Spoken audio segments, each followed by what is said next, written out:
Hallelujah hallelujah, thank you Jesus. Thank you Jesus. धन्यवाद praise the Lord, सबको जय मसीह की। परमेश्वर का धन्यवाद करते हैं।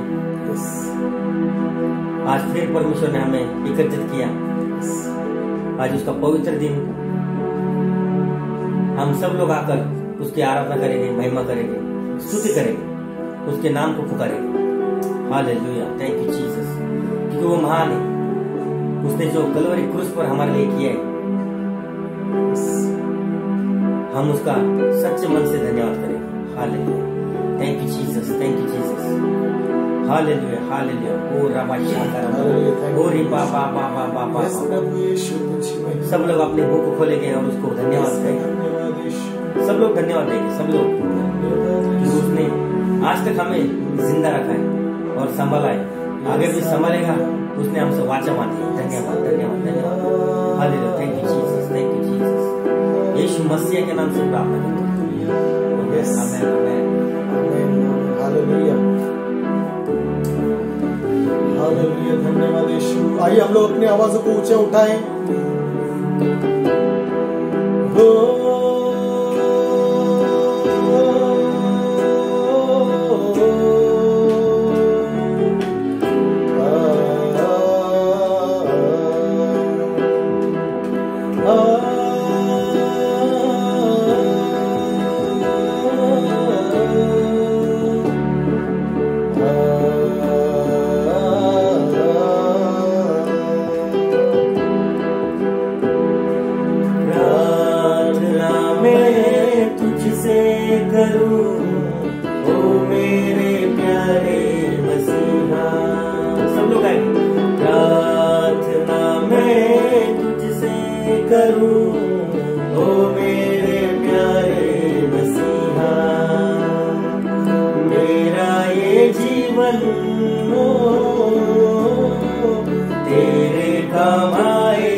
कितना प्यारा है तू,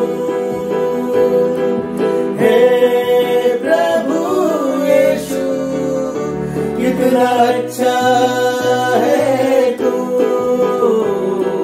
प्रार्थना में तुझसे करूं, ओ मेरे प्यारे मसीहा।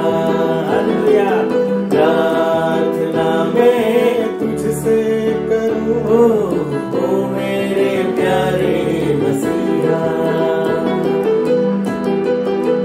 Hallelujah, thank you Jesus.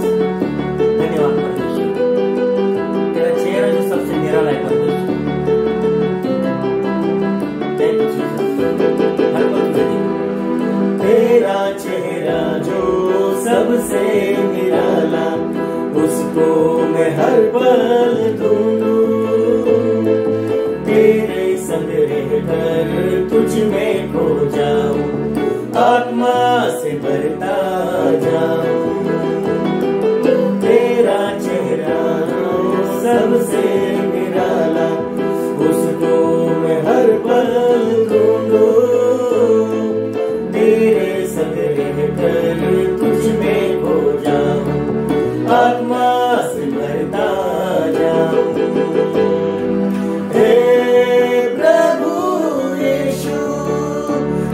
कितना प्यारा है तू, हे प्रभु यीशु कितना अच्छा है तू। प्रार्थना मैं तुझसे करूं, ओ मेरे प्यारे मसीहा, प्रार्थना मैं तुझसे करूं, ओ मेरे प्यारे मसीहा। आइए प्रियो, सब लोग अपने हाथों को उठाते हुए कहेंगे, प्रार्थना मैं तुझसे करूं, ओ मेरे प्यारे मसीहा। मेरा ये जीवन तेरी कमाएगा, मेरा ये जीवन तेरे कमाए, यही है मेरी तमन्ना। प्रार्थना मैं तुझसे करूं, ओ मेरे प्यारे मसीहा। कितना मधुर है तेरा वचन, भर मेरे दोनों नयन, दुख जो सहा तूने मेरे कारण, भूलूंगा ना मैं जीवन भर। यस प्रभु यीशु, कितना मधुर है तेरा वचन, भर मेरे दोनों नयन, दुख जो सहा तूने मेरे कारण, भूलूंगा ना मैं जीवन भर। हे प्रभु यीशु कितना प्यारा है तू, हे प्रभु यीशु कितना अच्छा है तू। प्रार्थना मैं तुझसे करूं, ओ मेरे प्यारे मसीहा। प्रार्थना मैं तुझसे करूं, ओ मेरे प्यारे मसीहा। आइए हम सब लोग, कितना मधुर है तेरा वचन, हम लोग स्वीट आवाज में और धीरे से उसको आत्मा और गहराई से हम लोग एकदम उसको पसंद आए ऐसे हम लोग दिल से गाएंगे। कितना मधुर है तेरा वचन, घर आते मेरे दोनों नयन, दुख जो सहा तूने मेरे कारण, भूलूंगा ना मैं जीवन। आइए प्रियो, हम लोग सब लोग जो भी देख रहे हैं, कृपा करके सब लोग उस प्रभु के लिए, उसके आदर के लिए अपने हाथों को उठाते हुए हम लोग कहेंगे, कितना मधुर है तेरा वचन, घर आते मेरे दोनों नयन, दुख जो सहा तूने मेरे कारण, भूलूंगा ना मैं जीवन भर। और एक बार, कितना मधुर है यीशु का वचन, घर आते मेरे दोनों नयन, दुख जो सहा तूने मेरे कारण, भूलूंगा ना मैं जीवन भर। हे प्रभु यीशु कितना प्यारा है तू, हे प्रभु यीशु कितना अच्छा है तू। प्रार्थना मैं तुझसे करूं, ओ मेरे प्यारे मसीहा। तेरा चेहरा जो सब सबसे निराला, उसको मैं हर पल ढूंढूं, तेरे संग रहकर तुझ में खो जाऊं, आत्मा से भरता जाऊं। तेरा चेहरा जो सबसे निराला, उसको मैं हर पल ढूंढूं, तेरे संग रहकर यीशु तुझे हो जाऊं, आत्मा से भरता जाऊं। हे प्रभु यीशु, कितना प्यारा है तू,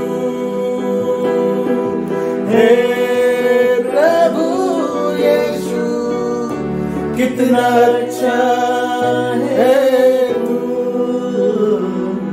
प्रार्थना मैं तुझसे करूं, ओ मेरे प्यारे मसीहा, प्रार्थना मैं तुझसे करूं, ओ मेरे प्यारे मसीहा।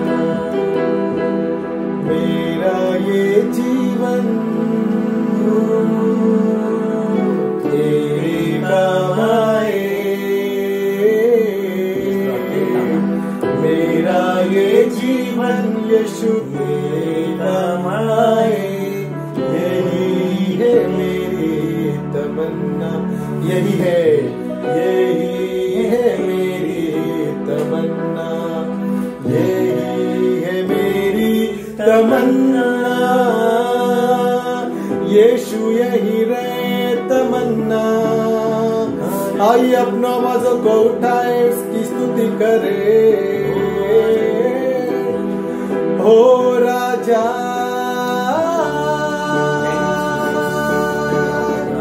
वो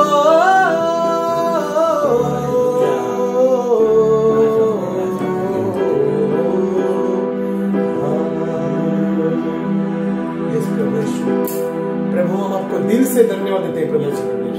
प्रभु, आपने हमको मौका दिया प्रभु जी, देखने वाले हर एक भाई बहनों को मौका दिया प्रभु जी, इस बात के लिए धन्यवाद प्रभु जी। प्रभु आपको धन्यवाद, thank you Jesus.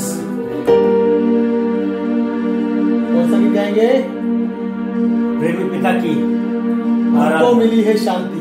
Hallelujah, hallelujah.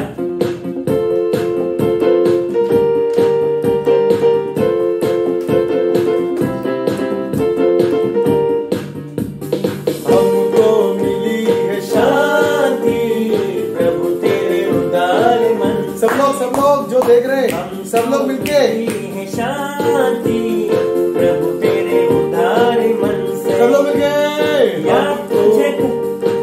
Sorry फिर से एक बार। हमको मिली है शांति प्रभु तेरे उदार मन से। हालेलुया।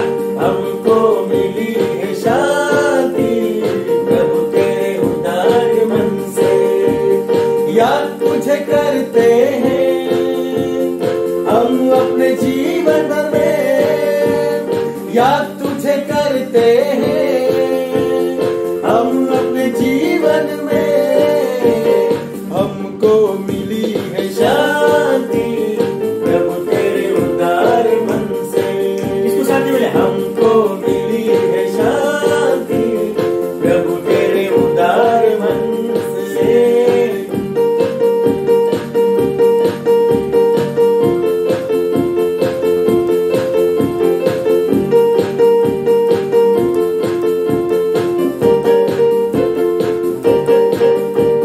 सुनकर तेरा नाम हम करते हैं प्रणाम, सुनकर तेरा नाम हम करते हैं प्रणाम।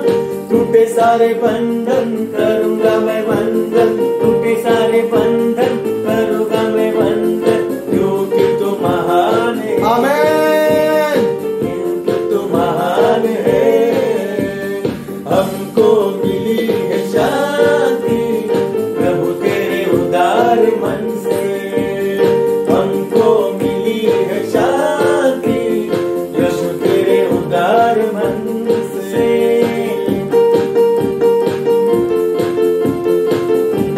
Hallelujah, thank you Jesus. उस महान प्रभु यीशु मसीह ने हमारे लिए खून बहाया है, लहू बहाया है।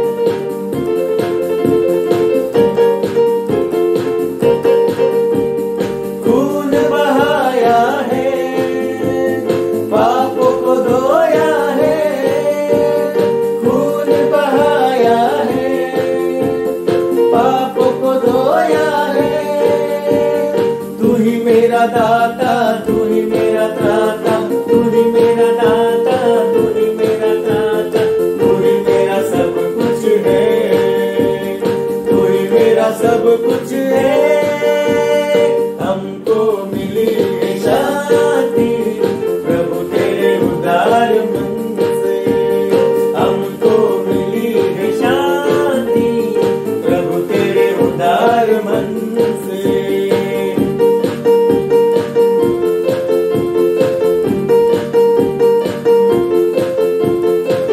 Hallelujah, thank you Jesus. राह तो लंबी है, लेकिन अगर हमारे साथ प्रभु यीशु मसीह है तो राह भी लंबी है। Hallelujah, thank you Jesus. राह तो लंबी है, साथी तू ही है। राह तो लंबी है, यीशु तू ही है। तू ही मेरा दीपक, तू ही मेरा रक्षक, तू ही मेरा दीपक, तू ही मेरा रक्षक, तू ही मेरा सब कुछ है, तू ही मेरा सब कुछ है। हमको मिली है शांति, प्रभु तेरे उदार मन से। हमको मिली है शांति, प्रभु तेरे उदार मन से। हमको मिली है शांति, प्रभु तेरे उदार मन से। सबको शांति मिले। हमको मिली है शांति, प्रभु तेरे उदार मन से। खून बहाया है, पापों को धोया है, खून बहाया है, पापों को धोया है। तू ही मेरा दाता, तू ही मेरा त्राता, तू ही मेरा दाता, तू ही मेरा त्राता, तू ही मेरा सब कुछ है, खुदा मेरा सब कुछ है। हमको मिली है शांति, प्रभु तेरे उदार मन से। हमको मिली है शांति, प्रभु तेरे उदार याद तुझे करते हैं हम अपने जीवन में। याद तुझे करते हैं हम अपने जीवन में। हमको मिली है शांति, प्रभु तेरे उदार मन से। हमको मिली है शांति, प्रभु तेरे उदार मन से। हालेलुया, सब लोग ताली बजाएंगे। हम सबको प्रभु यीशु मसीह ने वो सच्ची शांति दी।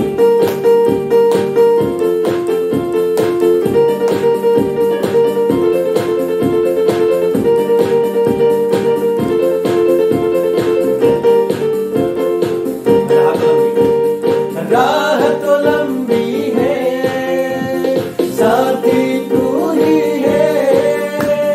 राह तो लंबी है, साथी तू ही है। तू ही मेरा दीपक, तू ही मेरा रक्षक, तू ही मेरा दीपक, तू ही मेरा रक्षक। भजन संहिता 91 में लिखा है, तू ही मेरा दीपक, तू ही मेरा रक्षक, तू ही मेरा दीपक, तू ही मेरा रक्षक, तू ही मेरा सब कुछ है, तू ही मेरा सब कुछ है। हमको मिली है शांति, प्रभु तेरे उदार मन से। हमको मिली है शांति, प्रभु तेरे उदार मन से। प्रभु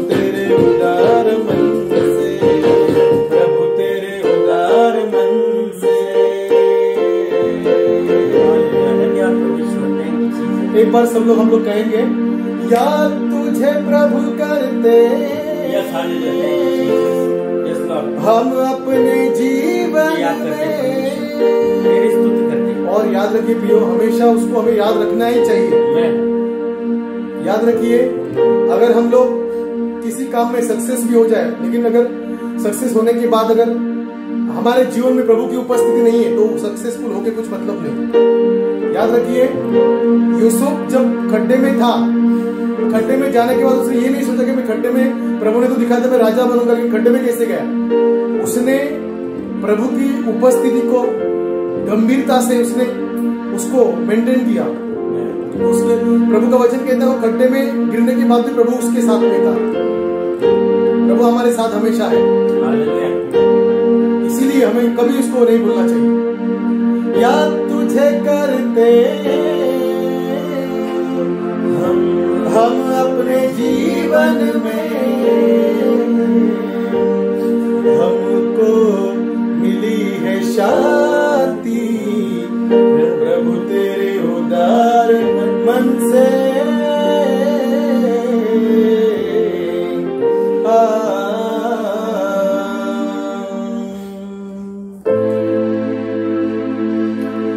आइए हम लोग वर्शिप में जाएंगे।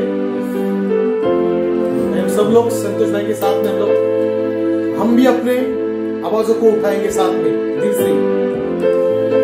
हम लोग जानते हैं वो हमारा प्रेमी पिता है। हम लोग जानते ही नहीं, विश्वास भी करते हैं, क्योंकि जानने वाले तो बहुत लोग हैं, लेकिन विश्वास सब लोग नहीं करते।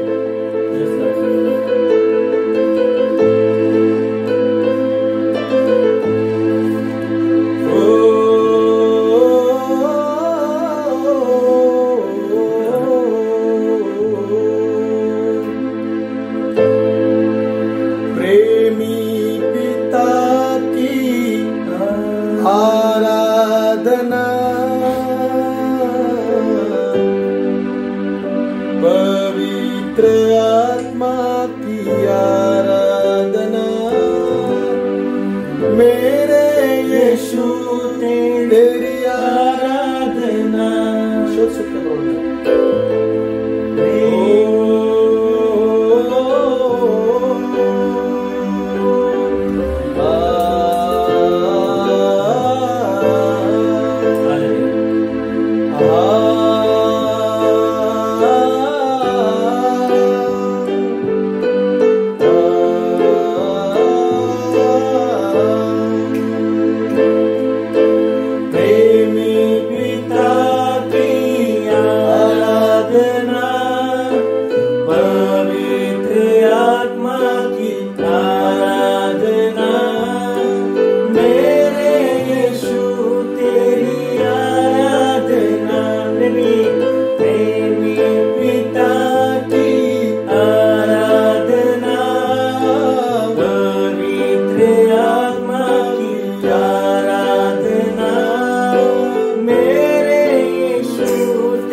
आराधना करें।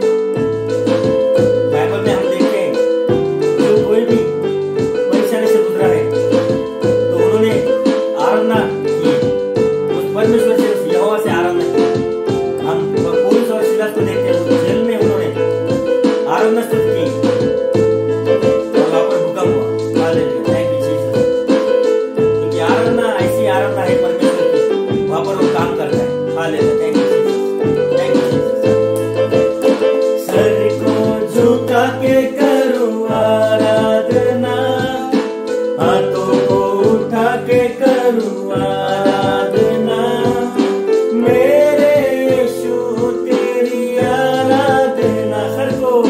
सर को झुका के करूं आराधना, हाथों को उठा के करूं आराधना, मेरे यीशु तेरी आराधना। आराधना आराधना आराधना आराधना तेरी आराधना। हालेलुया, आराधना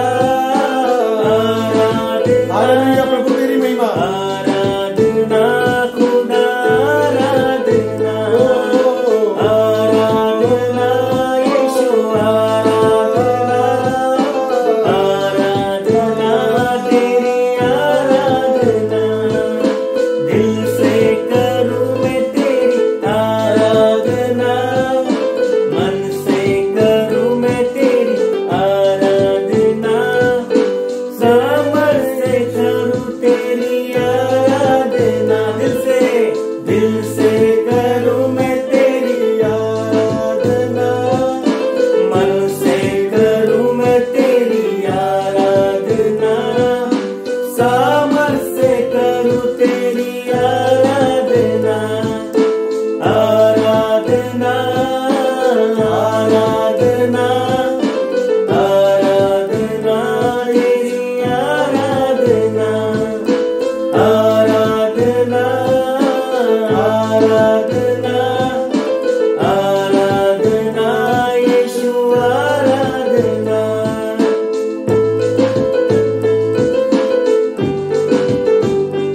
हालेलुया। तूने उस लहू से खरीदा है, मुझे अपनी संतान बनाया है।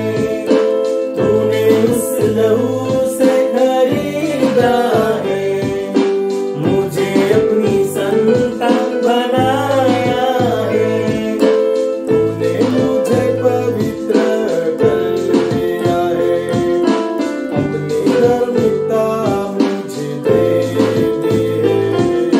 तूने मुझे पवित्र कर दिया है, अपनी धार्मिकता मुझे दे दी है।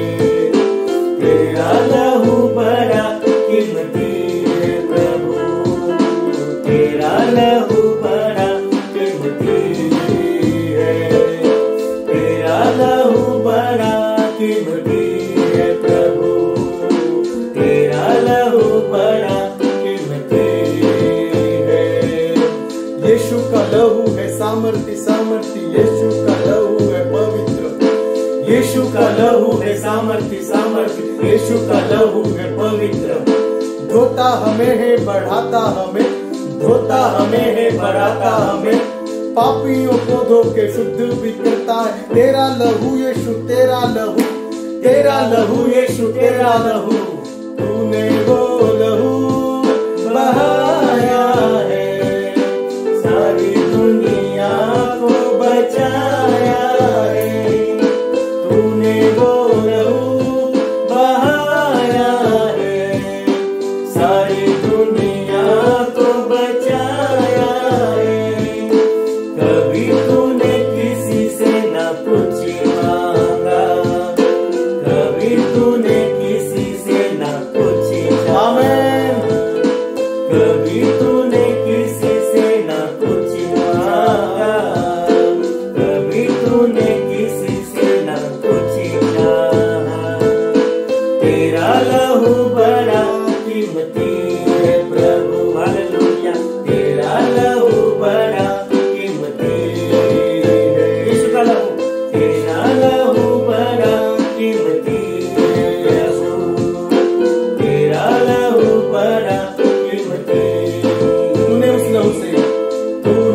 उस लहू से खरीदा है, मुझे अपनी संतान बनाया है। तूने उस लहू से खरीदा है, मुझे अपनी संतान बनाया है। तूने मुझे पवित्र कर दिया है, अपनी धार्मिकता मुझे दे है। तूने मुझे पवित्र कर दिया है, अपनी धार्मिकता मुझे दे है। तेरा लहू बड़ा कीमती है प्रभु, तेरा लहू बड़ा कीमती है, तेरा लहू बड़ा कीमती है, तेरा लहू बड़ा कीमती है।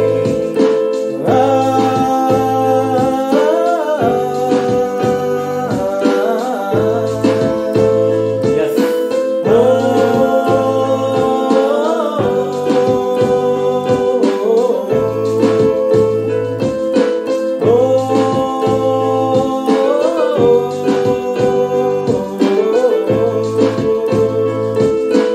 आराधना तेरी आराधना, आराधना तेरी आराधना, आराधना आराधना, आराधना तेरी आराधना।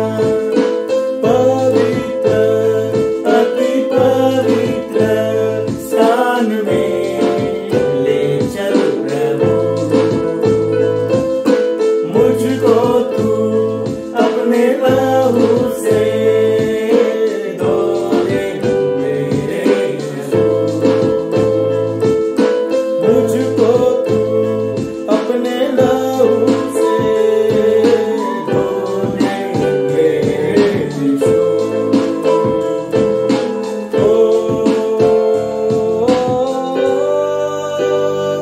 धो दे प्रभु, आइए सब लोग कहें, मुझको तू अपने लहू से धो दे मेरे यीशु। धो दे मेरे यीशु, मेरे प्रभु। यस प्रभु, हम लोग विश्वास करते हैं प्रभु, क्योंकि आपके लहू के बिना प्रभु जी किसी भी व्यक्ति की पापों की क्षमा मिलना मुमकिन नहीं है प्रभु जी, इम्पॉसिबल है प्रभु जी।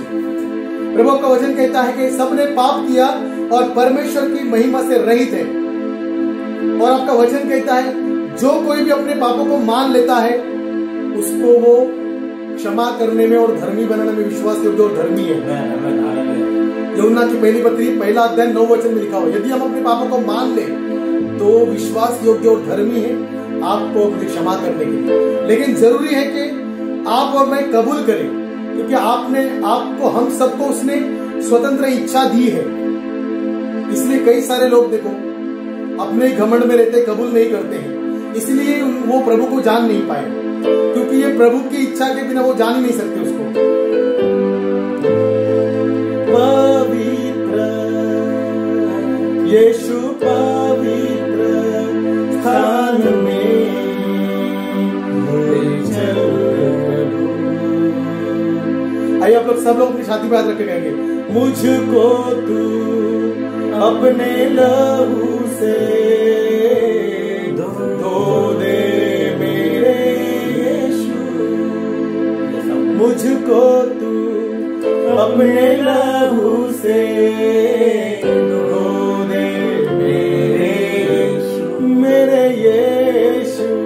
यस, हालेलुया, आपने थैंक यू परमेश्वर, हालेलुया। आप धन्यवाद यीशु। हर एक परमेश्वर प्रार्थना करो। धन्यवाद, धन्यवाद महान परमेश्वर, सर्वशक्तिमान परमेश्वर प्रभु, बड़े आदर और दीनता से तेरे सम्मुख आते प्रार्थना करते परमेश्वर आज के दिन के लिए, आज सवेरे से अभी तक परमेश्वर तूने हमें चलाया, हमारे आराधना स्तुति को आपने ग्रहण किया परमेश्वर, देखने वाले को आशीर्वादित किया, ब्लेस किया परमेश्वर। आपको स्तुति करते हैं, आपको धन्यवाद करते हैं। हालेलुया। Thank you. आगे का समय परमेश्वर हमारे पास को आपके हाथ में थे परमेश्वर। आज जो भी मन्ना आएगा, वचन आएगा परमेश्वर, महाराज आपकी इच्छा से परमेश्वर स्वर्गीय रोटी रहेगी हमारे लिए परमेश्वर, जो हम खाकर तृप्त होंगे परमेश्वर। क्योंकि आने वाले दिन में परमेश्वर हम सब लोग परमेश्वर अपने तेरे वचन से तैयार हो जाए परमेश्वर। हर एक लोग तेरे वचन में तैयार हो जाए। हमें बुद्धि और ज्ञान दे परमेश्वर, जैसे आपने सुलेमान राजा को दी, हमें भी बुद्धि ज्ञान दे परमेश्वर, कि हम तुझे समझे परमेश्वर, तेरे वचन को समझे, हम भी सामर्थ्य से बढ़ सके परमेश्वर, तेरी शक्ति से भरना चाहते परमेश्वर, और हमें भर परमेश्वर। जिस तरह से तेरा वचन कहता है और चाहिए और चाहिए, खुदा का मसा हमें और चाहिए परमेश्वर। उसी तरह से और एक बार परमेश्वर तू छू ले, सबको छू ले परमेश्वर, हर एक को छू ले परमेश्वर।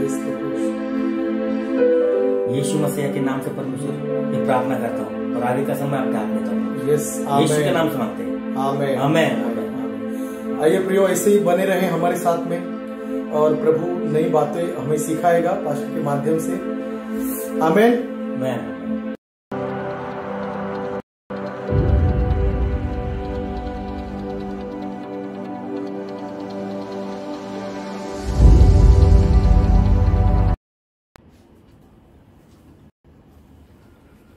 हालेलुया। प्रभु की स्तुति हो। फिर से उसने हमें यह मौका दिया कि हम फिर से एक बार उस परमेश्वर की उपस्थिति में आ पाए। प्रियो, सचमुच हम कितने सौभाग्यशाली हैं कि परमेश्वर ने हमें जीने का मार्ग दिखा दिया है, और यदि हम उस मार्ग पर चलते रहें और जीते रहें और उसके अनुसार चलें, तो निश्चित हम हमेशा तक उस परमेश्वर के संग रहेंगे। प्रभु के नाम की स्तुति हो, उसके नाम को हम धन्य कहें, क्योंकि सारी बातें मिलकर हमारे जीवन में भलाई को उत्पन्न करती हैं। आमीन। सो आइए हम आज के विषय की ओर मुड़े। आज का विषय है कि विश्वास परखा जाता है। पिछली बार हमने देखा कि इन अंतिम दिनों में जिनमें हम जी रहे हैं, इसमें विश्वास की बड़ी आवश्यकता है। विश्वास के बिना हम जी नहीं सकते, क्योंकि बाइबल स्पष्ट कहता है धर्मी जन विश्वास से जीवित रहेगा, और इसलिए विश्वास हमारे जीवन का सबसे पहला भाग होना चाहिए। और पिछली बार हमने देखा कि हमारा विश्वास जो है वो निरंतर बढ़ता चला जाए। आज हम जिस विश्वास के स्तर पर हैं, कल भी हमारा वही स्तर न रहे, परंतु कल हमारा विश्वास का स्तर बढ़ता चला जाए। हमने पिछली बार देखा कि यीशु मसीह अपने नगर में अद्भुत कामों को नहीं कर पाए, या जितने लोग उनके पास आए उन्हें उसने चंगा किया, लेकिन लोगों का विश्वास न होने के कारण लोग उस परमेश्वर की समीप या उसकी उपस्थिति में नहीं आ पाए। लेकिन जितनों ने विश्वास किया, हमने देखा कि परमेश्वर ने उनसे पूछा, क्या तू चाहता है, क्या तेरा विश्वास है? और जिन्होंने अपने विश्वास की हामी भरी, परमेश्वर ने उनके जीवन में अद्भुत कार्य किए। वो कार्य जो इस सृष्टि के नियमों के परे हैं, उन कामों को उस परमेश्वर ने उनके जीवन में किया। सो हमने देखा कि विश्वास बहुत आवश्यक है, और आज हम देखेंगे कि विश्वास आवश्यक तो है, लेकिन यह भी जरूरी है कि हमारा विश्वास परखा जाए। और विशेष से इन ऐसे अंतिम दिनों में, जबकि हम सृष्टि में बहुत सारी अलग अलग बातों को देख रहे हैं, जैसे कि वचन में लिखा है, अंतिम दिनों में जैसा समय होगा उस समय को हम इन दिनों में देख रहे हैं, और इसीलिए हम ये कहते हैं कि ये अंतिम दिन है। और इन अंतिम दिनों में विश्वास जरूरी है, लेकिन उस विश्वास का परखा जाना भी जरूरी है। सो आज हम जिन वचनों पर विचार करेंगे वो लिए गए हैं इब्रानियों की पत्री, उसका 11वां अध्याय 17 से लेकर के 19 वचन, और उत्पत्ति की पुस्तक उसका 22वां अध्याय 1 से लेके 19 वचन। सो आइए इन वचनों को हम पढ़ें। सो आज का हमारा विषय है कि परमेश्वर विश्वास को भी परखता है, और क्यों परखता है यह हम देखेंगे। सो इब्रानियों की पत्री उसका 11वां अध्याय 17 से 19 वचन कहता है, विश्वास ही से इब्राहिम ने परखे जाने के समय इसहाक को बलिदान चढ़ाया। अब्राहम जो हमारे विश्वास का पिता कहलाता है, परमेश्वर ने उसे परखा और उसकी परख इस तरह से की कि परमेश्वर ने उसके इकलौते पुत्र, जिसको वो बहुत प्यार करता था, जिसका नाम इसहाक था, उसको बलिदान चढ़ाने की बात की अब्राहम से। आगे वचन कहता है, और जिसने प्रतिज्ञाओं को सच माना था। किसने? अब्राहम ने प्रतिज्ञाओं को सच माना था, इसीलिए तो उसने उस पर विश्वास किया। ओके। और जिससे ये कहा गया था कि इसहाक से तेरा वंश कहलाएगा। इस्माइल भी हुआ, परंतु परमेश्वर ने उससे उसके वंश की बात नहीं की, इसहाक से उसके वंश की बात की, क्योंकि इस्माइल ये अब्राहम की बुद्धि से था, लेकिन इसहाक ये परमेश्वर की ओर से था, और जिसकी प्रतिज्ञा परमेश्वर ने की थी कि उसी के द्वारा अब्राहम का वंश बढ़ेगा। और अब परमेश्वर उससे उसके पुत्र इसहाक की बलि मांगता है। वह अपने इकलौते को चढ़ाने लगा, क्योंकि उसने विचार किया था कि परमेश्वर सामर्थी है कि मरे हुओं में से जिलाए। परमेश्वर सामर्थी है, अगर उसने कहा है तो वो उसको किसी भी तरह से पूरा करेगा। यदि मैं अपने पुत्र का बलिदान भी दे दूं तो यह परमेश्वर है जो उसे जीवित करेगा, क्योंकि उसने उसी पुत्र के द्वारा उसके वंश को चलाने की बात कही। और इसलिए उस विश्वास के द्वारा अब्राहम अपने पुत्र इसहाक को बलि चढ़ाने के लिए ले जाता है। याद रखिए प्रियो कि जहां पर परमेश्वर पर सच्चा विश्वास है, जहां परमेश्वर पर सच्चा विश्वास है, वहां विश्वास हमेशा परखा जाएगा। अब्राहम का विश्वास सच्चा था, और उसकी सच्चाई हम इस बात पे देखते हैं कि वो अपने पुत्र इसहाक का बलिदान देने से भी न रुका, और ये उसकी परख थी। परमेश्वर ने उस अब्राहम के विश्वास को परखा। दूसरे शब्दों में, अगर तू विश्वास करता है तो सिद्ध करके दिखा कि तू मुझ पर विश्वास करता है। ये ऐसी ही बात हुई। अगर हम विश्वासी हैं और हमारा विश्वास न परखा जाए, यह असंभव है।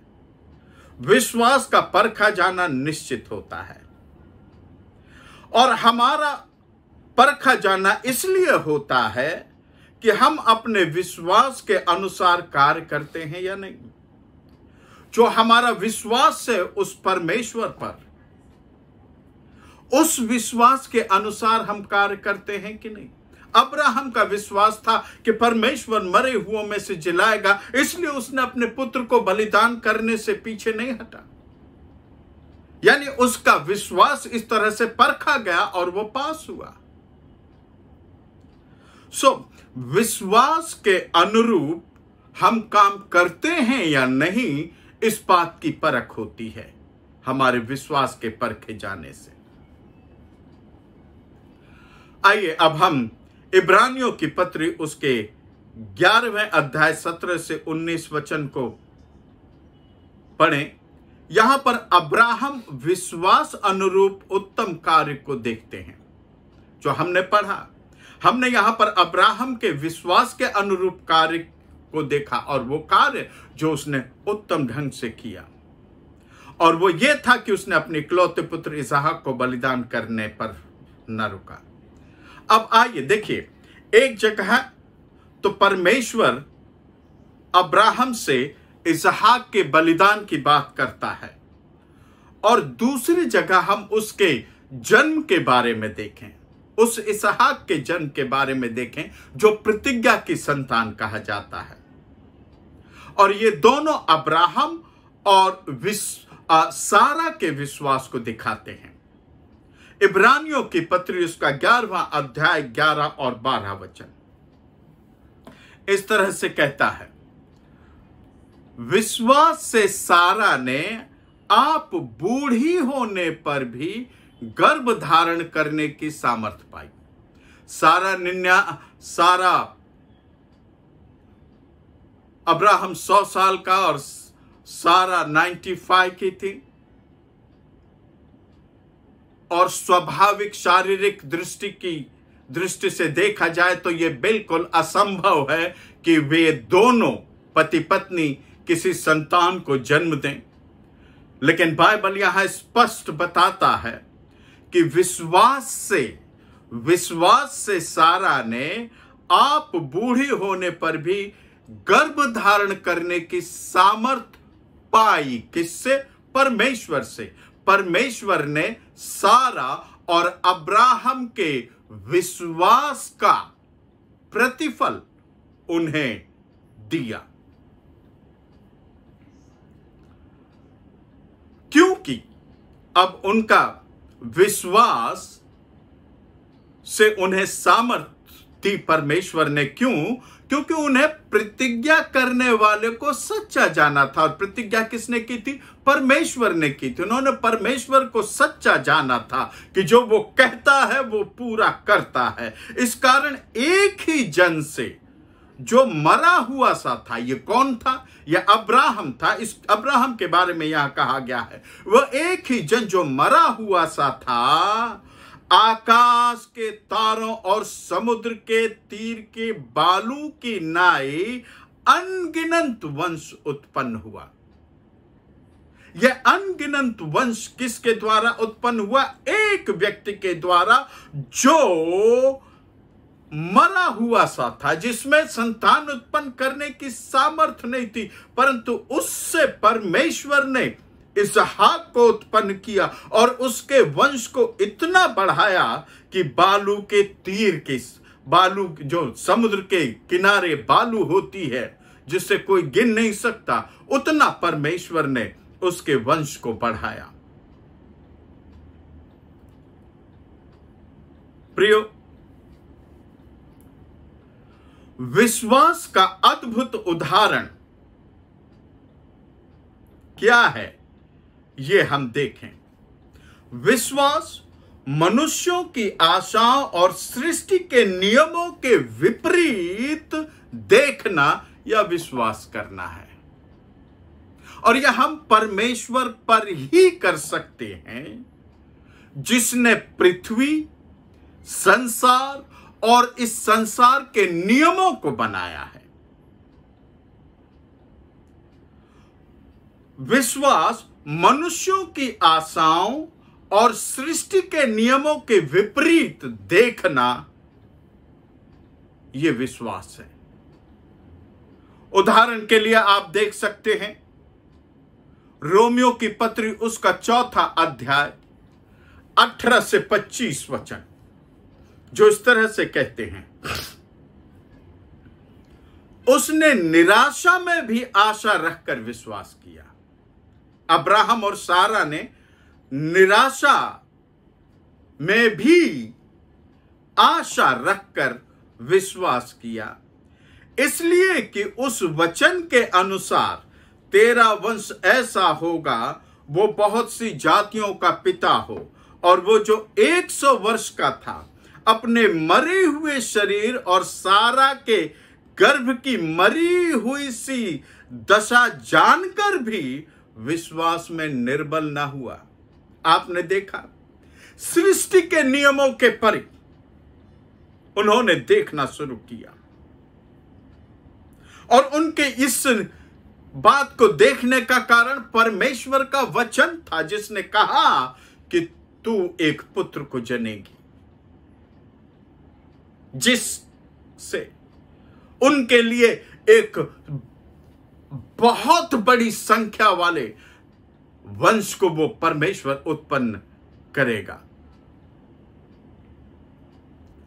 आगे, और न अविश्वासी होकर परमेश्वर की प्रतिज्ञा पर संदेह किया। उन्होंने परमेश्वर की प्रतिज्ञा पर संदेह नहीं किया, परंतु विश्वास में दृढ़ होकर परमेश्वर की महिमा की और निश्चय जाना कि जिस बात की उसने प्रतिज्ञा की है वो उसे पूरा करने को भी सामर्थी है। जिस बात की प्रतिज्ञा परमेश्वर ने अब्राहम और सारा से की, अब्राहम और सारा ने शंका नहीं की, उन्होंने जाना कि परमेश्वर जो कहता है वो पूरा करता है। ये उनका विश्वास था। प्रियो, इन अंतिम दिनों में यही विश्वास मेरा और आपका होना चाहिए। परिस्थितियां कितनी भी निराशाजनक हो, लेकिन उस निराशा में भी आशा ये विश्वास सिखाता है।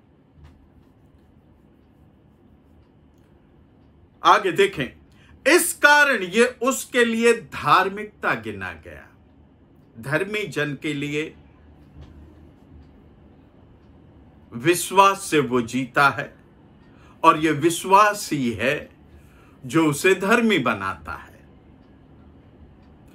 धर्मी जन विश्वास से जीवित रहेगा, और विश्वास ही है जो उस पर परमेश्वर पर रखा जाता है, और उसी विश्वास के द्वारा वो धर्मी ठहरता है। इसी कारण यह उसके लिए धार्मिकता गिना गया, और यह वचन की विश्वास उसके लिए धार्मिकता गिना गया। न केवल उसके लिए लिखा गया, यह सिर्फ अब्राहम और सारा के लिए ही नहीं लिखा गया, वरन हमारे लिए भी, जिनके लिए विश्वास धार्मिकता गिना जाएगा। कितने लोग इस बात को समझ रहे हैं? धर्मी जन विश्वास से जीवित रहेगा, सत्य है, लेकिन उस धार्मिकता को लेने के लिए विश्वास भी जरूरी है, यह भी उतना सत्य है। सो धार्मिकता विश्वास से और विश्वास धार्मिकता से है। अर्थात हमारे लिए जो उस पर विश्वास करते हैं, परमेश्वर पर विश्वास करते हैं,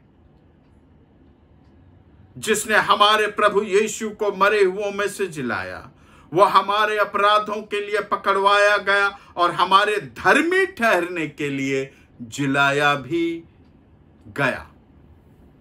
प्रियो, यहां पर आप देखेंगे, अब्राहम ने परमेश्वर के वचनों पर भरोसा किया कि परमेश्वर अपनी प्रतिज्ञा पूरी करेगा।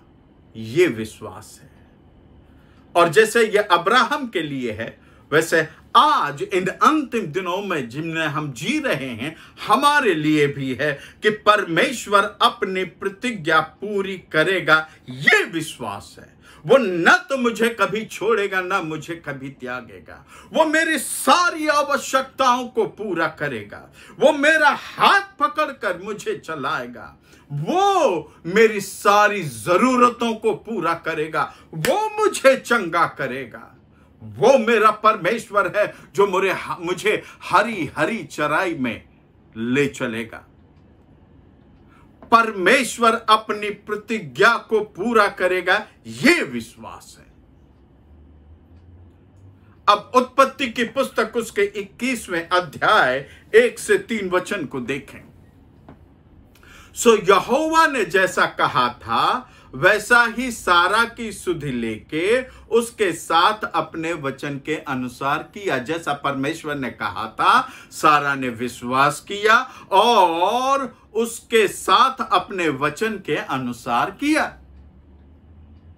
जब हम विश्वास करते हैं, परमेश्वर हमें दिए गए वचन के अनुसार हमारे साथ करता है। सो सारा को इब्राहिम से गर्भवती होकर उसके बुढ़ापे में उसी नियुक्त समय पर जो परमेश्वर ने उसे ठहराया था, एक पुत्र उत्पन्न हुआ और इब्राहिम ने अपने पुत्र का नाम जो सारा से उत्पन्न हुआ था इसहाक रखा था। यहां पर हम देखते हैं परमेश्वर पर भरोसा करना हमारे लिए कितना सुरक्षित होता है और परमेश्वर का अपनी प्रतिज्ञाओं को पूरा करने का समय भी कितना सही होता है। परमेश्वर उचित समय पर उचित कार्य करता है। सो परमेश्वर पर भरोसा करना हमारे लिए सुरक्षित होता है और परमेश्वर अपनी प्रतिज्ञाओं को करने का समय, सही समय पर अपनी प्रतिज्ञाओं को पूरा करता है। आइए अब थोड़ा सा हम तुलनात्मक दृष्टि से देखें। यदि हम इब्रानियों की पत्री उसके 11वें अध्याय के 17 से 19 की तुलना करें, जो हमने अभी देखा, उसकी तुलना यदि हम उत्पत्ति की पुस्तक उसके 22वें अध्याय 1 से 19 के साथ करें, प्रियो, इन वचनों को जो हम कह रहे हैं आप पढ़ें, क्योंकि इनमें जीवन का रहस्य छुपा हुआ है। इन्हीं में आपकी विजय, इन अंतिम दिनों में जो विजय चाहिए वो छुपी हुई है। सो आइए इनकी तुलना करते हैं। 22:1-19 के साथ करें तो परमेश्वर के पूरे सुसमाचार को देखते हैं। इब्रानियों 11 अध्याय 17 से 19 और उत्पत्ति की पुस्तक 22वां अध्याय 1 से 19, इसमें हम परमेश्वर का पूरा सुसमाचार देखते हैं जो उसने इस संसार को दिया और जिस कारण प्रभु यीशु मसीह इस पृथ्वी पर आया। प्रियो, इन दोनों वचनों में हम अब्राहम, इसहाक और बलि चढ़ाने वाले मेमने को देखते हैं। अब्राहम यहां पर परमेश्वर को दिखाता है, गॉड द फादर। यूहन्ना रचित सुसमाचार उसका 3 अध्याय और 16 वचन आप पढ़ें तो आप देखेंगे परमेश्वर ने जगत से ऐसा प्रेम रखा कि उसने अपना इकलौता पुत्र दे दिया। परमेश्वर ने अपना इकलौता पुत्र दिया। यहां इन वचनों में अब्राहम अपने इकलौते प्रिय पुत्र को दे रहा है। सो अब्राहम ये परमेश्वर पिता को दिखाता है। इसहाक ये प्रभु यीशु मसीह को दिखाता है। इसहाक जो अब्राहम से उत्पन्न हुआ, यीशु मसीह जो परमेश्वर पिता से उत्पन्न हुआ। आप देख सकते हैं भजन संहिता उसका 40वां अध्याय 6 से लेकर 8 वचन, फिलिपियों की पुस्तक उसका 2 अध्याय 5 से लेकर के 8 वचन तक। इसहाक ये परमेश्वर को दिखाता है। अब जब इसहाक अपने पुत्र का बलिदान करने ही जा रहा था तो परमेश्वर ने अब्राहम के लिए एक उपाय किया और वो उपाय था परमेश्वर ने एक मेमना अब्राहम को बलिदान करने के लिए दिया। यह उपाय करने वाला परमेश्वर। और यह उपाय क्या था? यह उपाय था कि वो प्रभु यीशु मसीह हमारे पापों को लेकर उस कलवरी क्रूस पर चढ़ गया, मारा गया। दूसरे शब्दों में हम भी उस पाप यीशु मसीह के साथ पाप के लिए मर गए और जैसे यीशु मसीह पुनरुत्थित हुआ हम भी उसके साथ पुनरुत्थित हुए। अगर इस बात को आप और अधिकाई से देखना चाहते हैं तो आप देख सकते हैं यशायाह नबी की पुस्तक उसका 53वां अध्याय और 5 वचन, इब्रानियों की पत्री उसका 10वां अध्याय 5 से लेकर के 10 वचन, पहला पतरस उसका 2रा अध्याय और 24 वचन। इन वचनों में आप इस बात को देखते हैं। यीशु मसीह ने उपाय किया। इब्रानियों उसका 11वां अध्याय और 19 वचन बताता है कि अब्राहम ने विश्वास किया कि परमेश्वर इसहाक को जीवित कर देगा। यह उसका विश्वास था और इसीलिए उस विश्वास के अनुरूप ही तो वह अपने प्रिय पुत्र इसहाक को बलिदान देने के लिए जाता है। आप देख सकते हैं पहला कुरिन्थियों उसका 15वां अध्याय 1 से 4, अगर मरे हुए लोग जीवित नहीं होते तो हमारा विश्वास व्यर्थ है। यदि मरे हुए लोग जीवित नहीं होते तो हमारा विश्वास व्यर्थ है। ये तो हम नए नियम में पढ़ते हैं, लेकिन पुराने नियम में अब्राहम ने उस चीज को दिखा दिया कि परमेश्वर मरे हुओं को भी जीवित करेगा। यदि वो अपने पुत्र इसहाक का बलिदान देता है तो परमेश्वर उसे जीवित भी करेगा। हम यहां पर 2 बातों को देखते हैं जिनके बारे में आज हम जल्दी से देखेंगे। पहला, जो कि उत्पत्ति की पुस्तक उसके 22वें अध्याय 1 में है, लिखा है, इन बातों के पश्चात ऐसा हुआ कि परमेश्वर ने इब्राहिम से यह कहकर उसकी परीक्षा की। किसने परीक्षा की? परमेश्वर ने परीक्षा की। किसकी परीक्षा की? अब्राहम की परीक्षा की। क्यों? क्योंकि उसने परमेश्वर की प्रतिज्ञाओं को सच माना था। यह उसका विश्वास था। अब उसने परमेश्वर की प्रतिज्ञाओं को सच माना है या नहीं, ऊपरी ढंग से या उसने हृदय से माना है, इस बात की परीक्षा के लिए परमेश्वर ने उसके विश्वास को परखा। याद रखिए, जहां पर सच्चा विश्वास है, जहां पर परमेश्वर पर सच्चा विश्वास है, उस विश्वास की परख और परीक्षा हमेशा होगी ही। विश्वासी की परख या परीक्षा न हो, यह असंभव है। और यदि आप इसी चीज को इब्रानियों की पत्री उसके 12वें अध्याय 5 से लेकर के 11 वचन तक आप देखें तो आप देखेंगे कि परमेश्वर जो हमारा पिता है, हम जो उसके पुत्र हैं, वो हमें ताड़ना भी करता है। वचन 11 कहता है, और तुम उस उपदेश को जो तुमको पुत्रों की न्याय दिया जाता है भूल गए हो। जो उपदेश पुत्रों की न्याय दिया जाता है उसको तुम भूल गए हो कि हे मेरे पुत्र, प्रभु की ताड़ना को हल्की बात न जान, और जब वो तुझे घुड़के तो हियाव न छोड़, क्योंकि प्रभु जिससे प्रेम करता है उसकी ताड़ना भी करता है, और जिसे पुत्र बना लेता है उसको कोड़े भी लगाता है। तुम दुख को ताड़ना समझकर सह लो। फिर आगे कहता है कि जिसकी ताड़ना पिता नहीं करता,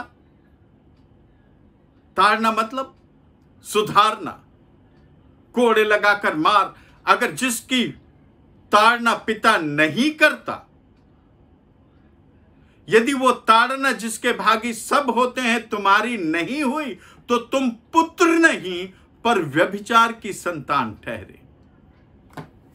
हमारे विश्वास का परखा जाना जरूरी है, और यह ताड़ना हमारे लाभ के लिए करता है कि हम भी उसकी पवित्रता के भागी हो जाएं, और वर्तमान में हर प्रकार की ताड़ना आनंद की नहीं पर शोक की ही बात दिखाई पड़ती है, तो भी उसको सहते सहते पक्के हो गए हैं, और उसके बाद उन्हें चैन के साथ धर्म का प्रतिफल मिलता है। सो प्रियो, ताड़ना ये निश्चित है। हमारे विश्वास का परखा जाना ये निश्चित है। और विश्वास का परखा जाना किस लिए होता है यह हम पहले पतरस उसके पहले अध्याय और 7 वचन में देखेंगे। और यह इसलिए है कि तुम्हारा परखा हुआ विश्वास, तुम्हारा परखा हुआ विश्वास जो आग से ताए हुए नाशमान सोने से भी कहीं अधिक बहुमूल्य है। अगर हमारा विश्वास परखा जाता है तो वो नाशमान आग से ताए हुए सोने से भी कहीं अधिक बहुमूल्य है। और यही हमारा ताया हुआ विश्वास, परखा हुआ विश्वास यीशु मसीह के प्रकट होने पर हमारे लिए प्रशंसा और महिमा और आदर का कारण ठहरेगा। सो हम में से कौन नहीं चाहता कि हम परमेश्वर प्रभु यीशु मसीह के प्रकट होने पर प्रशंसा, महिमा और आदर के कारण ठहरें। प्रियो, विश्वास परखा जाएगा। और एक बात देखें उत्पत्ति 22:1 में, जहां लिखा है, इन बातों के पश्चात ऐसा हुआ कि परमेश्वर ने इब्राहिम से यह कहकर उसकी परीक्षा की। अब्राहम की परीक्षा हुई। याद रखिए, परखा हुआ विश्वास ये बहुत बहुमूल्य होता है। परखा हुआ विश्वास, उसकी कीमत बहुत अधिक है और इसीलिए उस विश्वास का परखा जाना भी जरूरी है। और ये परखा हुआ विश्वास जो है, ये हमारे जीवन में हमें उन्नति की ओर ले जाता है, लाभ की ओर ले जाता है। सो इसलिए हमने सिर्फ परीक्षा की अपेक्षा ही नहीं करनी, क्योंकि परीक्षाएं तो आएंगी। वचन स्पष्ट कहता है परीक्षाएं ना आए ये असंभव है। परमेश्वर का वचन स्पष्ट कहता है। लेकिन इन परीक्षाओं में जब हमारे विश्वास की परख हो तो उसमें हम और आनंदित होना चाहिए कि हम परमेश्वर के पुत्र, इसीलिए वो हमारी ताड़ना कर रहा है और वो हमें सिद्ध और शुद्ध कर रहा है, ताकि जब हमारा परमेश्वर प्रभु यीशु मसीह प्रकट हो तो उसके सम्मुख हम प्रशंसा और आदर को पाने पाए। यही बात तो याकूब की पत्री उसके पहले अध्याय 2 और 4 में लिखी है। हे भाइयों, जब तुम नाना प्रकार की परीक्षाओं में पढ़ो तो इसको पूरे आनंद की बात समझो, ये जानकर कि तुम्हारे विश्वास के परखे जाने से, याद रखिए, तुम्हारे विश्वासियों के, तुम्हारे जो विश्वास करते हैं, जिनका विश्वास परमेश्वर पर है, तुम्हारे विश्वास के परखे जाने से क्या उत्पन्न होता है? धीरज उत्पन्न होता है। और धीरज को अपना पूरा काम करने दो। क्यों काम करने दो और क्यों ये परीक्षाएं आती हैं? कि तुम पूरे और सिद्ध हो जाओ और तुम में किसी बात की घटी न रहे। तुम में किसी बात की घटी न रहे। ये जानते हुए कि हमारा विश्वास उस जीवित परमेश्वर पर है और वो परमेश्वर हमारे इस विश्वास को परखता है और हमारे विश्वास को परखने के द्वारा सिद्ध करता है। आप समझे? इसलिए विश्वास की परख है। विश्वास की परख इस बात को सिद्ध करती है कि हम परमेश्वर के पुत्र हैं। विश्वास की परख इस बात को सिद्ध करती है कि परमेश्वर चाहता है कि उसके राज्य में हमारी प्रशंसा हो, हमारा आदर हो। हमारे विश्वास की परख हमें इस बात से निश्चित करती है कि हम उस परमेश्वर के विश्वास में दृढ़ हैं, ये लोग भी देखें और जानें। आइए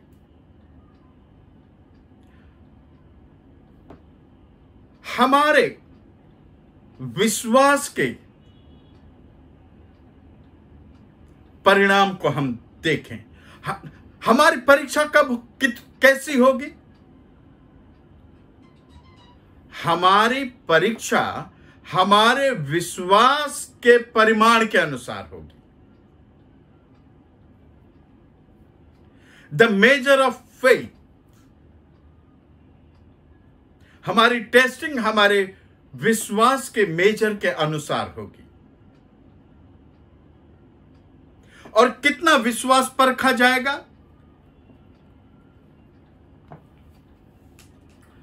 एक चीज तो हमने स्पष्ट जान ली कि प्रत्येक के विश्वास की परख अलग अलग होती है।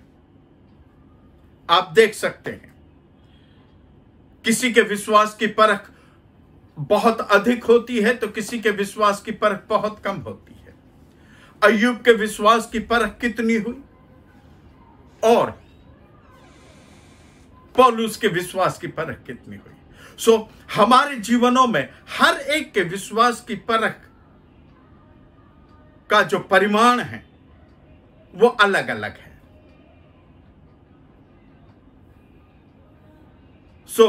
क्या कोई विश्वास का परिमाण है? हां है। तो हमारी परीक्षा कितनी होगी? विश्वास की परीक्षा आपके विश्वास के स्तर यानी आपके विश्वास के परिमाण के अनुसार होगी। जितना आपका विश्वास है उतनी ही आपकी परीक्षा होगी। जितना आपका विश्वास उतनी आपकी परीक्षा। अब इन नीचे दिए गए वचनों में हम विश्वास के स्तर या परिमाण को देखते हैं। हर एक के विश्वास का अलग अलग स्तर है। मरकुस 4:40 में हम देखते हैं कि जब यीशु मसीह नाव में सो रहे थे और उनके चेले नाव में थे और आंधी आई और शिष्यों ने कहा कि हम मरे जाते हैं, प्रभु हमें बचा। मरकुस 40 में कहता है, प्रभु यीशु मसीह उनसे कहते हैं, उन अपने शिष्यों से, तुम क्यों डरते हो? क्या तुम्हें अब तक विश्वास नहीं? अब तक विश्वास नहीं? तुम्हें विश्वास नहीं इसलिए तुम डरते हो, यानी अब तक तुम्हें विश्वास नहीं। अभी इसी से संबंधित और एक दूसरा आप वचन देखें, मत्ती रचित सुसमाचार उसका 6 अध्याय 30 वचन। इसलिए जब परमेश्वर मैदान की घास को जो आज है कल भाड़ में झोंकी जाएगी ऐसा वस्त्र पहनाता है, तो हे अल्प विश्वासियों तुमको वो क्यों करना पहनाएगा? यहां पर वो चिंता करने वालों के लिए कहता है। पहले वो अपने शिष्यों के लिए कहता है कि अब तक तुम पर विश्वास नहीं, और अब चिंता करने वालों के लिए कहता है हे अल्प विश्वासियों। अब तक विश्वास नहीं, फिर कहता है हे अल्प विश्वासियों। और अगर हम मत्ती रचित सुसमाचार उसके 17वें अध्याय 19 और 20 में देखें तो वहां लिखा है, जब उसके शिष्य एक दुष्ट आत्मा को निकालने गए और वह निकाल न सके, उसने उनसे कहा, अपने विश्वास की घटी के कारण तुम ये नहीं कर पाए। और फिर कहता है, क्योंकि मैं तुमसे सच कहता हूं यदि तुम्हारा विश्वास राई के दाने के बराबर भी हो तो इस पहाड़ से कहोगे तो यहां से सरक जा, वो चला जाएगा और कोई बात तुम्हारे लिए अनहोनी न होगी। राई के दाने के बराबर विश्वास। पहले विश्वास नहीं, फिर अल्प विश्वासी और फिर विश्वास की घटी। और जब ऐसा हुआ तो परमेश्वर प्रभु यीशु मसीह के शिष्यों ने कहा, लूका 17:5 में, तब प्रेरितों ने प्रभु से कहा, हमारा विश्वास बढ़ा। और एक दूसरे विश्वास के स्तर की बात करें। आप यहां पर विश्वास के स्तर को देखें। शिष्यों में विश्वास नहीं, विश्वास की घटी के कारण शिष्य उस दुष्ट आत्मा को न निकाल पाए। और अल्प विश्वासी जो चिंता करता है। अब और एक विश्वास के स्तर को आप देखें, और यह विश्वास का स्तर आपको मिलेगा लूका रचित सुसमाचार उसका 7वां अध्याय और 9वें वचन में। वचन कहता है, इस कारण मैंने अपने आप को इस योग्य भी न समझा कि तेरे पास आऊं, पर वचन ही कह दे तो मेरा सेवक चंगा हो जाएगा। यह सुनकर यीशु ने अचंभा किया और उसने मुंह फेर कर उस भीड़ से जो उसके पीछे आ रही थी, कहा, मैं तुमसे कहता हूं कि मैंने इज़राइल में भी ऐसा विश्वास नहीं पाया। उस सरदार ने कहा कि तू सिर्फ कह दे और मेरा दास चंगा हो जाएगा, तुझे आने की जरूरत नहीं, तू जहां है वहां से कह दे। यह भी एक विश्वास का स्तर है।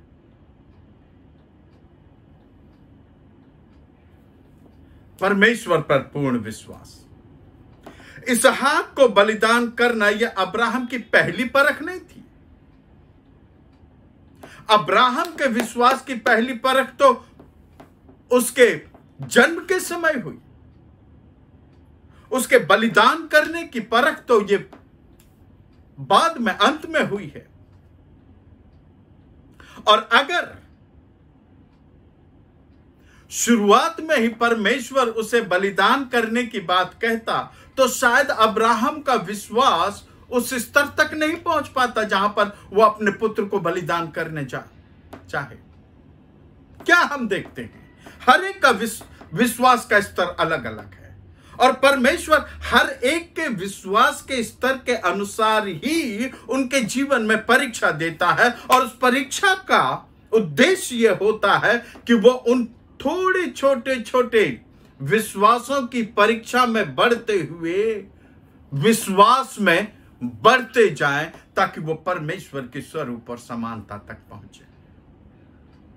इसलिए हर एक के विश्वास का स्तर अलग अलग, हर एक के विश्वास के परख का स्तर भी अलग अलग है।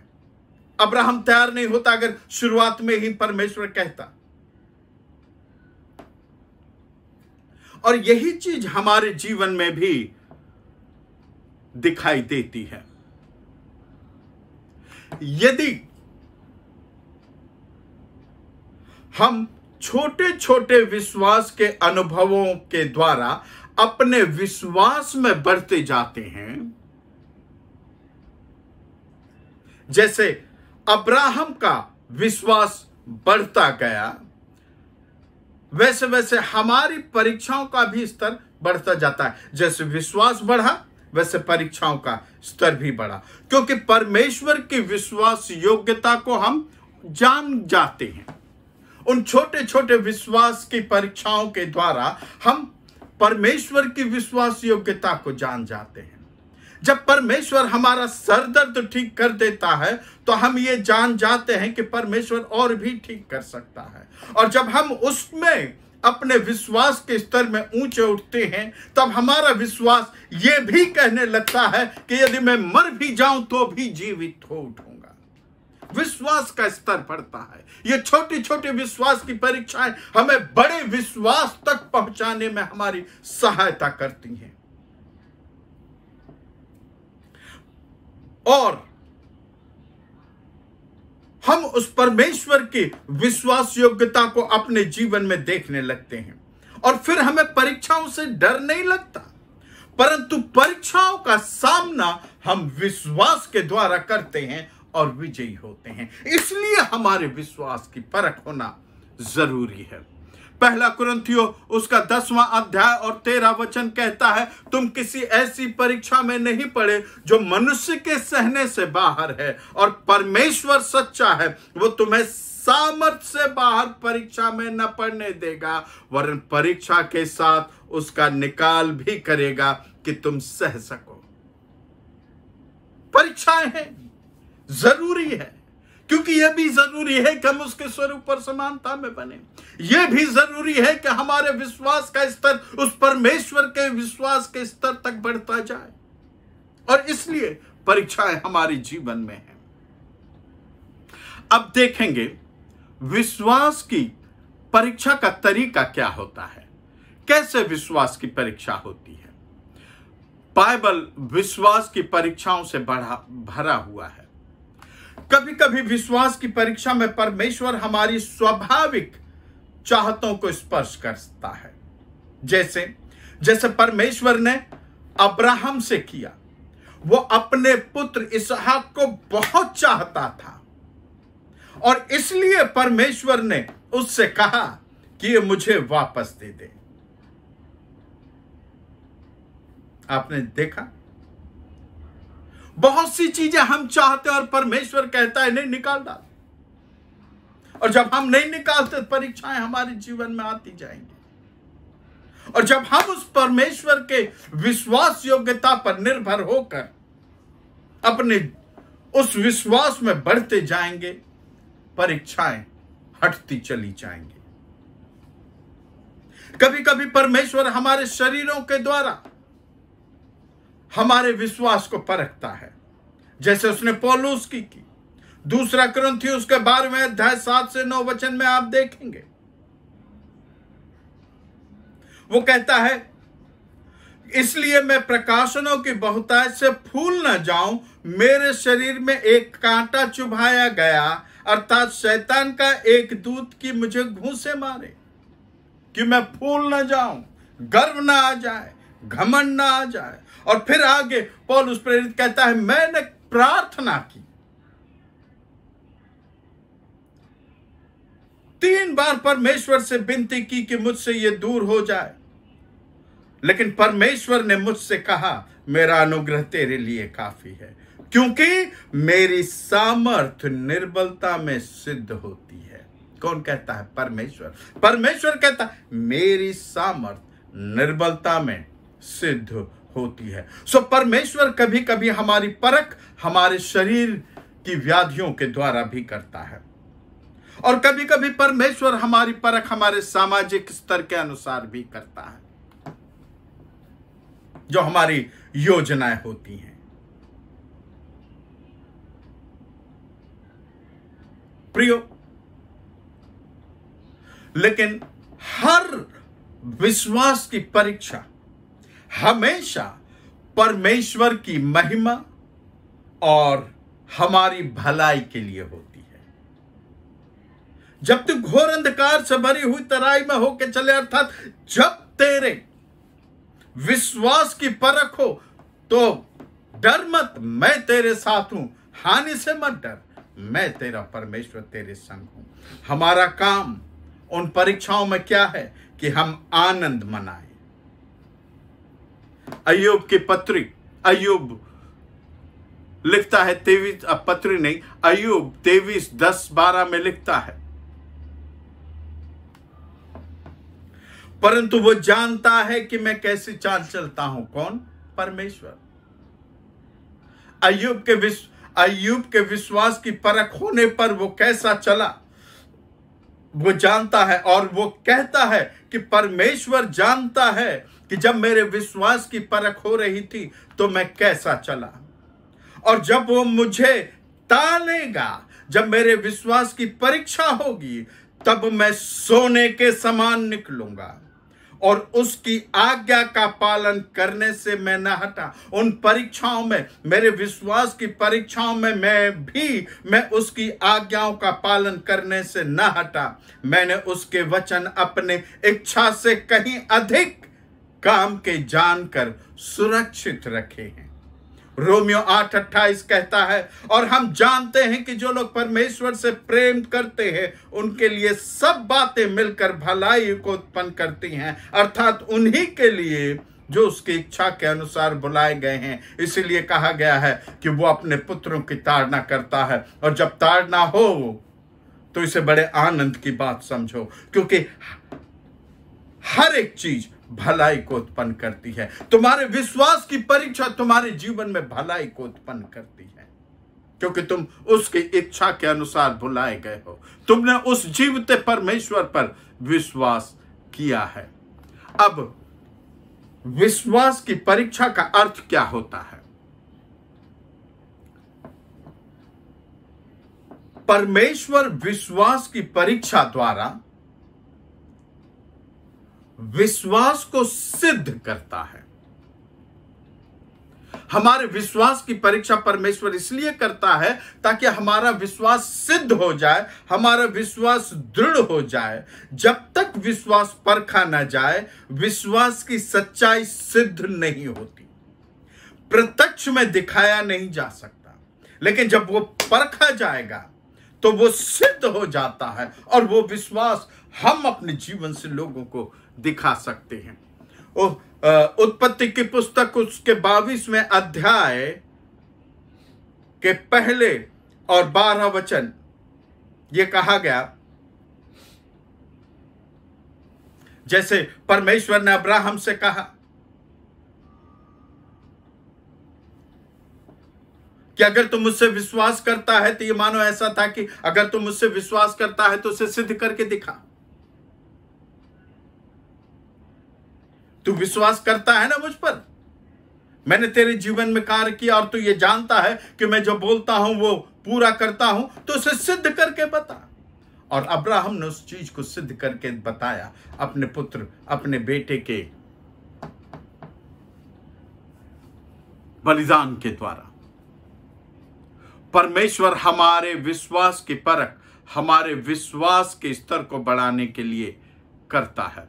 रोमियो 4:20, और न अविश्वासी होकर परमेश्वर की प्रतिज्ञा पर संदेह किया। अब्राहम ने संदेह नहीं किया, पर विश्वास में दृढ़ होकर परमेश्वर की महिमा की। परमेश्वर हमारे विश्वास की परख विश्वास की अनंत कीमत को दृढ़ करने के लिए करता है। प्राइसलेस। पहला पत्रस उसका पहला अध्याय 7 वचन, और यह इसलिए है कि तुम्हारा परखा हुआ विश्वास जो आग से ताए हुए नासमान सोने से भी कहीं अधिक बहुमूल्य है, यीशु के आने पर तुम्हारी प्रशंसा का कारण ठहरे। मलाकी 3:3, वो रूपे का ताने वाला और शुद्ध करने वाला बनेगा। कौन? परमेश्वर, जो वो करता। इसीलिए कहा गया हर विश्वास की और हर एक विश्वासी की परीक्षा होगी। शुद्ध करने वाला बनेगा और लेवियों को शुद्ध करेगा और उनको सोने रूपे की न्याय निर्मल करेगा। तब वो यहोवा को भेंट चढ़ाएंगे। परमेश्वर हमारे विश्वास की परख हमारे भीतर विश्वास के फलों को लाता है। यूहन्ना 15:2 कहता है, वो डाली जो मुझ में है और नहीं फलती वो काट डालता है, और जो फलती है उसे छांटता है ताकि वो और अधिक फल लाए। इसलिए हमारे अधिक फल लाने के लिए हमारे विश्वास की परख होती है।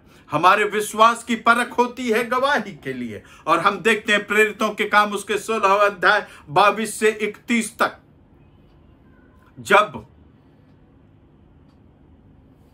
शिष्यों को पकड़ा और बंदी गृह में डाल दिया और सैनिक उनके सामने लगा दिया, ये रात में उस परमेश्वर की आराधना स्तुति करने लगे। और आधी रात के लगभग पौलुस और सिलास प्रार्थना करते हैं, भूडोल होता है, बंदीगृह की नींवें हिल जाती हैं और तुरंत सारे द्वार खुल जाते हैं, सबके बंधन खुल जाते हैं। दरोगा जाग उठता है और दरवाजा खुला समझकर वो सोचता है कि ये भाग गए, इसलिए वो अपनी तलवार खींचकर अपने आप को मार डालना चाहता है। परंतु पौलुस ऊंचे शब्द से कहता है कि अपने आप का घात मत कर,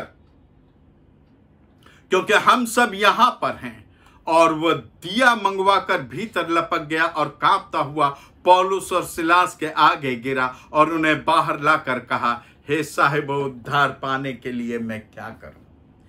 हमारा ताया हुआ विश्वास लोगों के लिए गवाही का कारण होता है। लोग उस विश्वास के प्रमाण को देखते हैं और परमेश्वर को स्वीकार करते हैं। जैसे इसने कहा, हे साहिब, उद्धार पाने के लिए मैं क्या करूं? और अंत में परमेश्वर जो कुछ हमसे मांगता है उसका कई गुना वो हमसे वापस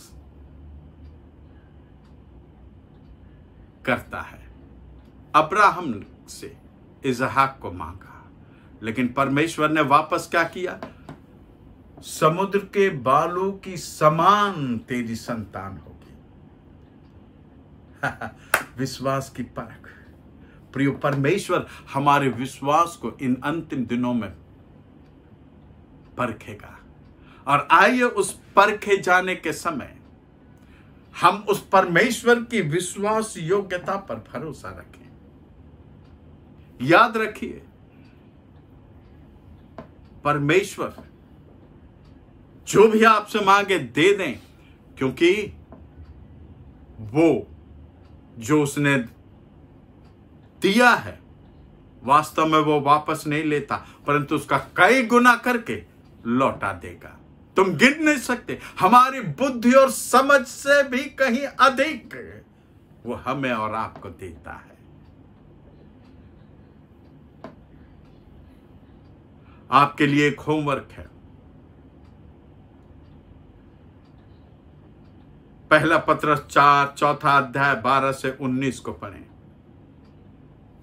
याद रखिए, आपके विश्वास की परख ही परमेश्वर के द्वारा दिए गए लक्ष्य तक आपको पहुंचाएगी। इसलिए अगर आप परीक्षा में हैं, डरे नहीं, घबराएं नहीं, सामना करें।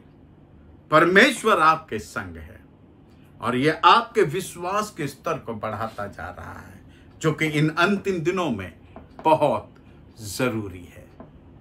आपके विश्वास की परख के समय परमेश्वर का धन्यवाद दें, उसके नाम को मान और महिमा दें। प्रभु आपको आशीषित करे। आमीन। यदि आप अपने दान दशांश देना चाहते हैं तो हमसे संपर्क करें, बैंक के डिटेल्स लें और दान दशांश दें। प्रभु आपको आशीषित करे। याद रखिए, परीक्षा में आनंदित होइए, क्योंकि वो न तो कभी आपको छोड़ेगा न कभी आपको त्यागेगा। आपका विश्वास बढ़ाएगा कि आपका विश्वास उस स्तर तक पहुंचे जहां पर आप उस अद्भुत पराक्रमी परमेश्वर के कामों को करना सीख जाएं। प्रभु आपको आशीषित करे।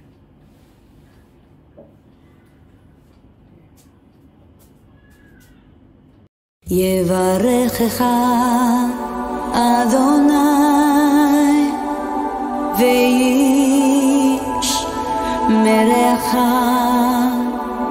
יאר אדוני פניו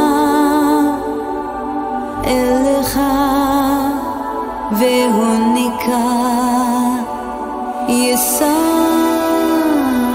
אדוני פניו אליך